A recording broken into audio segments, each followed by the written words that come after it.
بسم الله الرحمن الرحيم الحمد لله رب العالمين والصلاة والسلام على نبينا محمد وعلى آله وسلم.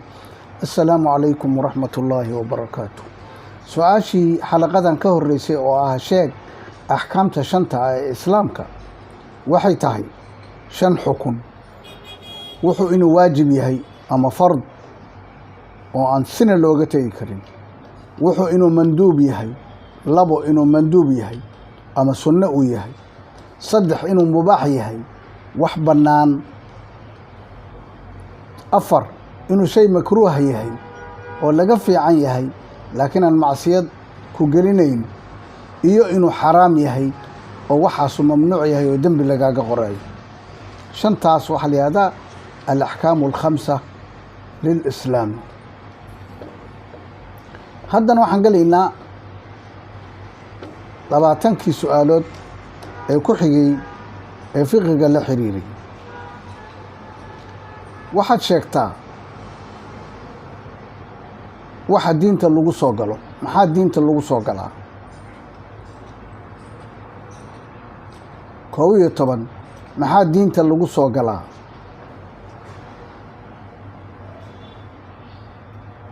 diinta waxaa lagu soo galaa laa ilaaha ila allahu muxamadun rasuulullah.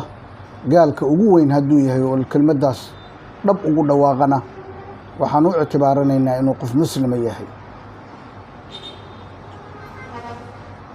13 12 qof muslima murtad baa tahay, diintaad ka baxday, ma la oran karaa daliil la-aan? qof muslim ah murtad baa tahay oo diintaad ka baxday, ma la oran karaa daliil la-aan?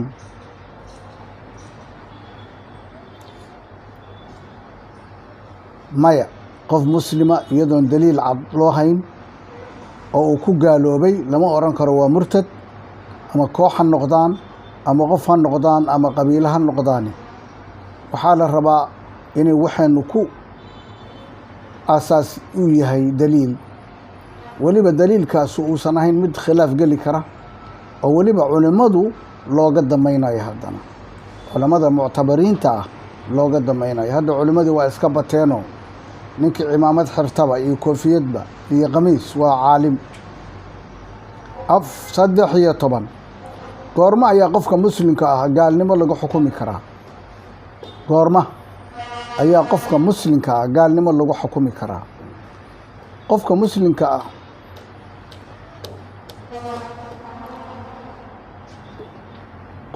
muslimka ah waxaa gaalnimo lagu xukumi karaa hadduu shay almacluum min addiini bidaruura, wax qof walba uu garan karo hadduu diido.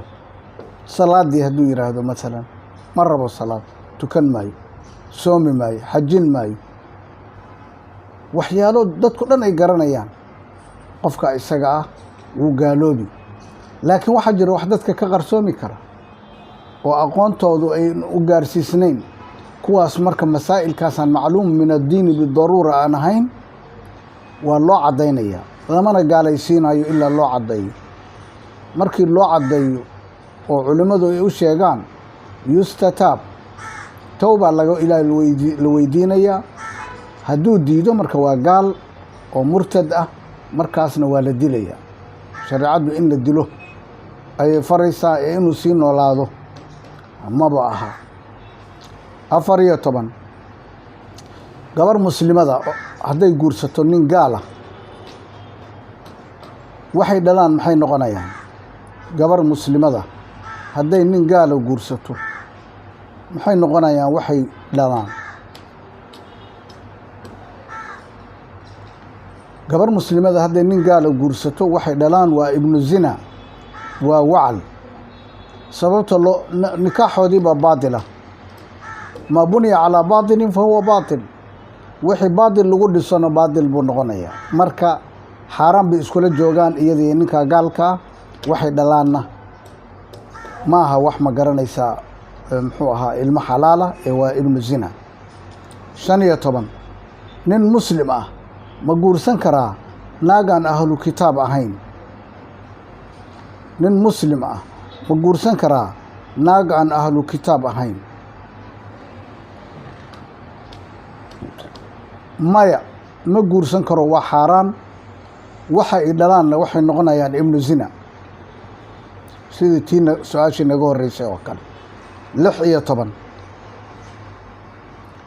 qof gaal ah iyo qof muslima ma isdhaxli karaan qof gaal ah iyo qof muslima ma isdhaxli karaan maya qof gaal ah iyo qof muslima isma dhaxli karaan maxaa yeelay laba diin bay kala haystaan 17 diinta islaamku ma is addoonsi bay dhiiri gelisaa diinta islaamku ma addoonsi bay dhiiri gelisaa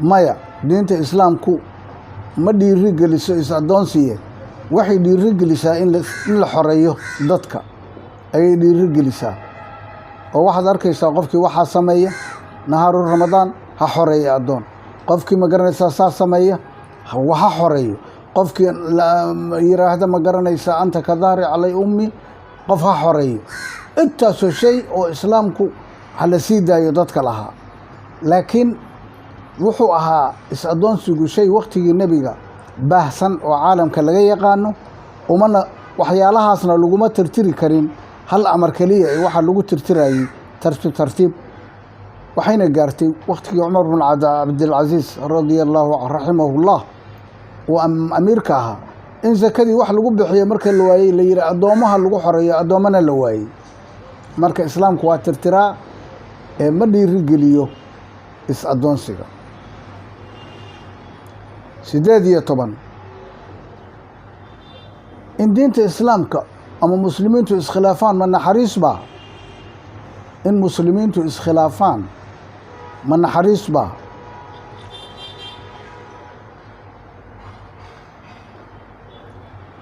maya inay iskhilaafaan waa wax xun muslimiintu ilaahay wuxuu leeyahy wactasimuu bixabli illaahi jamiican walaa tafaraquu ilaahay xarigiisa qabsada hana kala teginina marka kala tagu waa balaayo ma aha khayr xadiis waxaa jira ikhtilaafu ummatii raxma ma sugnaa xadiiskaasuna ikhtilaafu ummatii raxma ma sugnaa 19 maxaa la ogol yahay muslimiintu inay isku khilaafaan maxaase reeban inay isku khilaafaan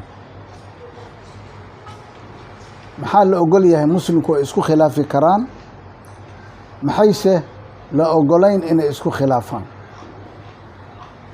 horey waxaan usoo sheegnay a'immadii waaweyneyd inay xagga caqiidada ka midaysnaayeen marka horta caqiido halkay inoo dhig caqiido layskuma khilaafi karo caqiido layskuma khilaafi karo maxaa yeelay waa caqiidadii nebigeenna iyo asxaabtiisu iyo taabiciintii taabiciintii ay aaminsanaayeen taas waa midda waxaa kuu soo hartay furuucda waxa la isku khilaafi karaa laakiin waa inuu khilaafkaasu noqdaa tanawuc waana inuusan noqon tadaad kala gagadisnaan laakiin iska hor imaad maya fulaan waa gaal fulaan waa kan salaadiisu waa baadil ma jirto nin walba adiladiisuu qaadanaya qowlka raajixa buuna ku dhaqmayaa laakiin a'immada kale wuxuu siinayaa qadarkooda ama culimmada kale dadka kaleo muslimiinta khilaafsan oo iyaguna adilo cuskanaya ma ku xadgudbaysid waana la ogol yahay asxaabta nebiga wakhtigeedii bayna dhacday